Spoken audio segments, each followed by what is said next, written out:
Hi everybody, welcome back to TechTube. I hope you all are doing great. So in today's episode, I'm gonna guide you on how you can add music on Bigo Live.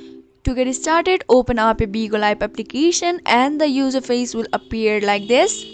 Now and in the middle of the screen you can see the live option. Go ahead and tap on it. Now in here you have different options, virtual live, many more. Now go ahead and select audio live. Now what we do is click on go live. Now wait for a second and you are live. Now in order to add music, click on that three lines or three dots.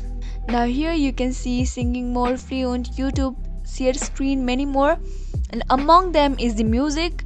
So in order to add music on Bigo Live, just go ahead and tap on music. You can also add music from your YouTube or any other application. We'll just select YouTube. I'll just select randomly this music. So once you select any music, the music will be appeared on your screen.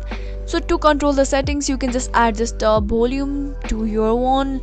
Like you can just adjust it on how you want. And once it's done, you are good to go. So if you found the video to be helpful and informative, just go ahead and subscribe to our channel and also press the notification bell for more updates.